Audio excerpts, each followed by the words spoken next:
성령님, 좋은 아침입니다. 이 시간 성령님을 초청합니다. 오늘도 내 안에 오셔서 하나님을 기쁘시게 해드릴 것을 소원하게 해주세요. 오늘 말씀을 통해 구체적으로 해야 할 것을 생각나게 해주세요. 생각나는 것을 삶 속에서 실천할 수 있도록 도와주세요. 좋으신 우리 주님의 은혜가 오늘 이 시간 우리 모든 교우들과 함께 하시기를 바랍니다. 오늘 우리가 함께 나누실 하나님 말씀은 마태복음 2장의 말씀입니다. 아담과 하와가 죄를 범함으로 인해서 죽을 수밖에 없었던 인간을 위해 하나님께서는 창세기 3장 15절에서 내가 너로 여자의 원수가 되게 하고 내 후손도 여자의 후손과 원수가 되게 하리니 여자의 후손은 내 머리를 상하게 할 것이요 너는 그의 발꿈치를 상하게 할 것이니라 하시고 인류를 구원할 구원자를 보내주시겠다라고 약속하셨습니다. 이후 수많은 시간이 지나는 동안 많은 선지자들이 예언하였고 또 구약 시대를 살았던 믿음의 선조들이 바라보았던 그분이 마침내 이 땅에 오셨습니다. 구원자 예수 그리스도의 탄생은 여러 가지로 특별하였습니다. 남자를 알지 못하는 마리아가 성령으로 인해 잉태한 것이나 하나님의 독생자이지만 낮고 천한 모습으로 마국간에서 태어나신 것뿐만 아니라 외부적으로 예수님께서 태어나실 때 하늘의 별 가운데 특별한 별이 나타나므로 별을 관찰하던 동방의 박사들이 별을 따라 아기 예수를 찾아오게 됩니다. 동방박사 이야기는 예수님의 출생의 이야기를 하고 있는 복음서 가운데 유일하게 마태복음에만 등장하고 있습니다. 동방 지역이 구체적으로 어떤 지역을 일컫고 있는지에 대해서는 학자들마다 조금씩 전하가 다르지만 분명한 사실은 이들은 유대인이 아닌 이방인들로 매우 유식하고 높은 계층의 사람들로 알려져 있습니다. 이런 동방 박사가 별을 관찰하다가 유대 땅에 새로운 왕이 태어나셨음을 알고 경배하러 왔습니다. 동방 박사들은 예루살렘에 와서 당연히 왕궁에서 왕이 태어날 것으로 생각하고 궁전에 가서 새로운 왕을 찾았지만 정작 예루살렘의 궁전 안에 머물던 왕도 그 지역의 누구도 새로 태어난 왕에 대해서는 알지 못하였습니다. 동방 박사들은 마침내 별이 머무른 곳에서 하나님의 아들이시고 온 인류를 구원하실 구세주 예수님을 만나고 그 앞에 엎드려 경배하며 황금과 유황과 모략을 예물로 드립니다. 한편 동방 박사들로부터 왕이 태어났다는 소식을 들은 당시 그 지역을 다스리던 헤롯 왕은 유대인의 왕이 나셨다는 말에 자극을 받게 됩니다. 당시 유대 지역을 다스리던 헤롯 왕은 헤롯 1세, 곧 헤롯 대왕으로 아주 폭력적이고 잔인한 왕으로 알려져 있습니다. 그는 본래 순수한 유대인이 아니었기 때문에 로마 황제 아우구스투스에 의해 아첨하여서 유대인의 왕이 된 이후에 백성들의 환심을 사기 위해서 대대적인 건축 사업을 벌였고 그가 세운 예루살렘 성전도 솔로몬 시대의 성전보다 더 화려하게 보수하였다라고 전해집니다. 하지만 헤롯 1세는 도덕적으로 많은 문제를 지니고 있는 사람이었습니다.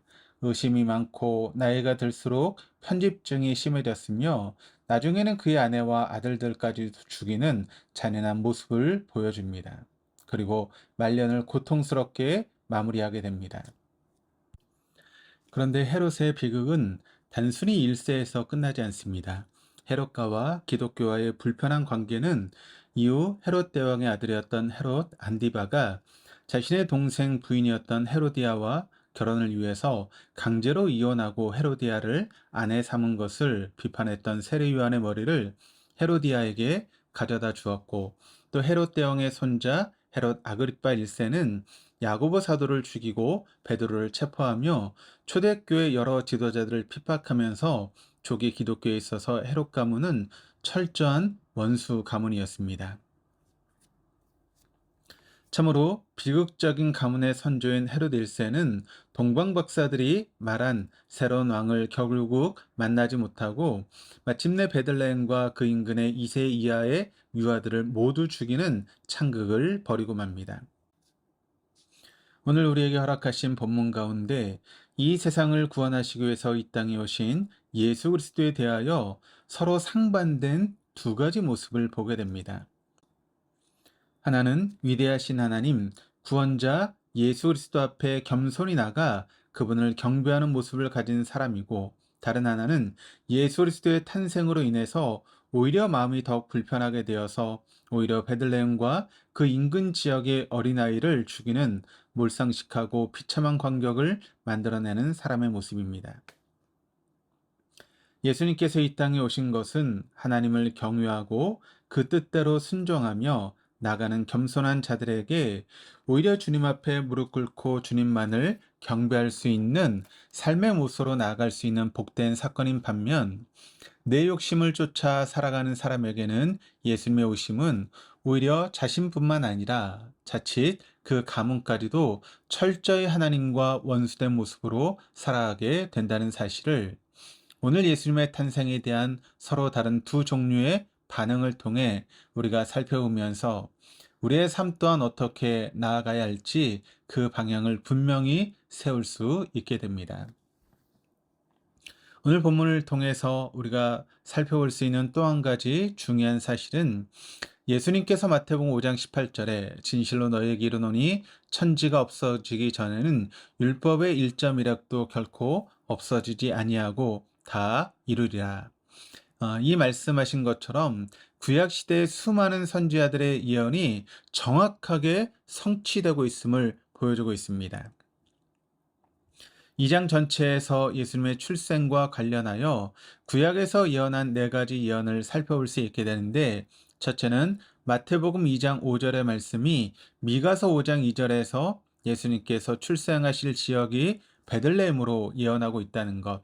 또 둘째는 2장 15절의 말씀이 호세아 11장 1절에서 이미 예수님께서 애굽으로 피할 것을 예언했다는 것. 세 번째는 2장 18절에 어린아이들 살해하는 비극을 통해 베들레헴 지역에 통곡이 있을 것임을 이미 예레미야 31장 15절에서 예언하고 있다는 것. 넷째는 2장 23절에서 예수님께서 나사렛에서 사실 것이라는 예언은 구약에서 나사렛이라는 지명을 구체적으로 언급하고 있는 구절은 없지만 시편 22편과 이사야 53편 등에서 여러 차례 예수님께서는 알려지도 않은 곳에서 낮고 천한 모습으로 사실 것이다 라고 하는 것을 예언하고 있습니다. 예수님에 대한 예언의 말씀들이 마침내 정확히 이루어지는 모습을 우리가 볼 때, 이 사실들이 우리에게 주는 중요한 교훈은 비록 하나님의 말씀 가운데 분명히 알지 못하는 내용들이 있고 앞으로 이루어질 일들에 대한 예언을 찾아볼 수 있습니다.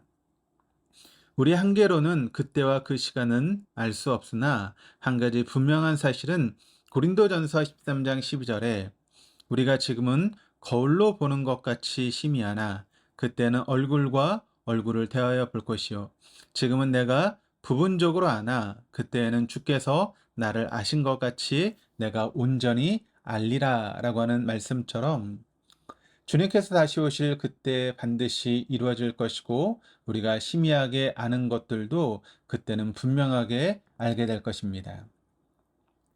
아주 작은 것까지도 정확히 맞아떨어지는 것을 보면서 우린 하나님의 위대하심과 또 한치의 오차도 없으신 완전하신 하나님을 찬양하게 될 것입니다.